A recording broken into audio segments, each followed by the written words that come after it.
भगवान की जय हो, गजानन जी महाराज की जय हो। एक साहूकार का बड़ा परिवार था। 5 बेटे और 5 बहुएं थी। एक लड़की थी। लड़की का ब्याह हो चुका था किंतु विदाई नहीं हुई। इसी कारण लड़की माता पिता के घर में रहती थी। एक दिन साहूकार ने दशा माता के ढोने लगी तो बहुओं ने भी ढोरे लिए। उन्होंने सास से पूछा, क्या ननद जी भी ढोरा ले सकते हैं क्या?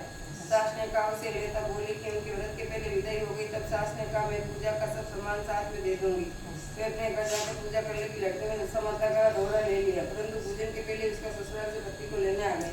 माता ने विधि पूर्वक लड़की की विदाई की, पूजा करके सब सामान रख दिया। जब वह अपने घर पहुंची तो पास पड़ोस स्त्रियां नई बहू को देखने आई। सब लोग उसकी प्रशंसा करने लगे। किसी की नजर ढोरे पर पड़ी तो वे बोली, बहू की माँ बड़ी टोटकाकारी है, इतने जेवर होते हैं भी 2 ताके सूत के इसके गले में क्यों पहना दिए? सास ननद देवरानी जेठानी घर की सभी स्त्रियां बैठी तो उसी ढोरे की सभी ने निंदा की। बहू को जब उग गया तो उसने ढोरों को तोड़कर जलती हुई भट्टी में डाल दिया। ढोरे की आग में डलते ही सारे घर में आग लग गई। सब अपने प्राण लेकर भागे। उसे जलते घर में स्त्री पुरुष दोनों रह गए। दोनों जने गांव छोड़कर चले गए। आगे स्त्री पीछे उसका पति। दोनों चलते चलते उसके गांव पहुंचे जहाँ वह लड़की थी। उस लड़की कहा कि जब तक कोई जीविका नहीं है तब तक तुम भाड़े जोकर पेट भरो, मैं मजदूरी करता हूँ। पति भाड़े जोकने लगा और स्त्री एक कुएं में जा बैठी।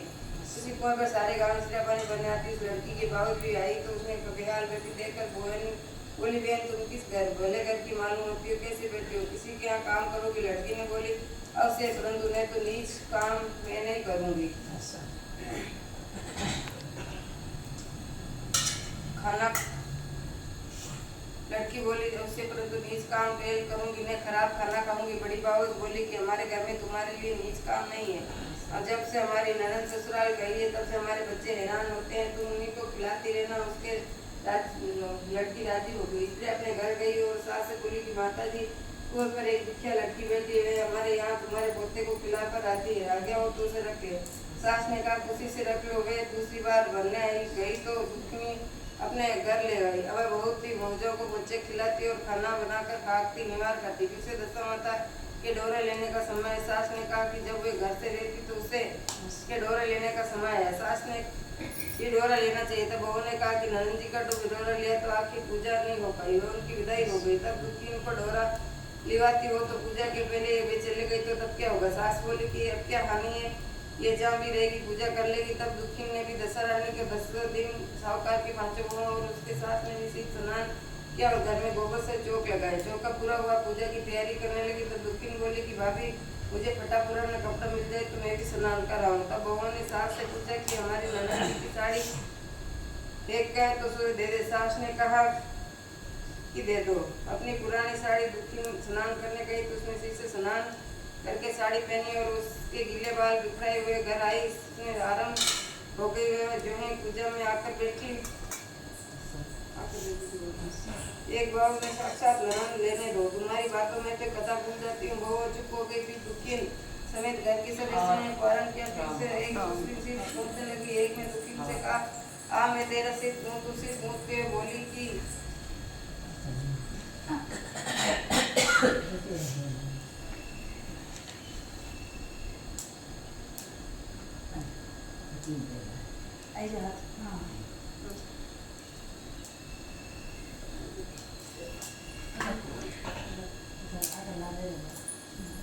जैसी गोप इसके सिर में वैसी गुथ हमारी ननद के सिर में थी। इस पर साहूकार ने बोली कि मेरी लड़की अपने ससुराल में सुख देख रही होगी, उसकी तुम यहाँ से दुखनी की तुलना करती हो। सास ने बहू को तो डांट दिया, परंतु उसकी बात उसके मन को लगी। उसने दुखी से कहा कि आज रात तुम मेरे पास होना। रात को जब बहू सो गई तब बुढ़िया ने पूछा कि और दुखनी तेरे पियर में कौन कौन? उसने जवाब दिया कि ऐसे 5 भाई 5 भौजाई है, तुम जैसे माता पिता है। पुण्य बुढ़िया ने पूछा फिर क्या हुआ? तो वह बोली कि मैंने पियर में दशा माता का ढोरा लिया था, उसका पूजन नहीं हो पाया, ससुराल में विदा हो गई तो इसलिए मैं मेरे गले में ढोरों को देकर रस्सी उड़ाने लगी तो मैंने उस घंटे को आग में डाल दिया। उसी घंटे के साथ सारा घर जलकर भस्म हो गए। तब लोग 3 तेरे हो गए। हम दोनों मैंने भागकर वहां से चल गए। माता ने पूछा तेरा पति का? दुखी ने बोला कि वह बड़े बुजुर्ग या भाड़े जोतता है। साहूकार ने अपनी लड़की को पहचान उसे गले लगाकर रोने लगी। से कहने लगी, सब सुनकर 5 लड़के उसके पास आए। तब बुढ़िया ने कहा कि दुखी का कोई और नहीं, तुम्हारी सखी बहन है, तुम्हारी बहनों ही बड़े बुझे क्या भाड़े जोतता है। दशहरा के कोप से उसकी ऐसी बढ़ती हुई है। सवेरे होते 5 भाई बड़े बुझे घर गए और जैसे दामाद को घर लाए, उन्होंने स्नान करवाया और उसका हुक्म पहनाए कुछ दिनों बाद उन्होंने दुखिन के इसके साथ विदा किया। दुखिन अपनी दशा पर विचार करती हुई जब ससुराल जा रही तब मारे मुंह से एक नदी मिली, जहाँ कर अप्सरा नहाकर दशा रानी का घंटा ले। इसके पास एक घंटा अधिक था, उसमें से एक ने डोली के पास आके पता लगा। दुखिन ने वह डोरा ले लिया। जब दुखिन घर पहुंची तो उसने सास देवरानी जेठानी से उसके बात देख रही थी। दुखिन ने कहा कि तुम लोगों ने पहले दशा रानी के दौरे की निदा की थी, सब का बिछा हुआ तो घर में धन धान्य दासवा हो गया।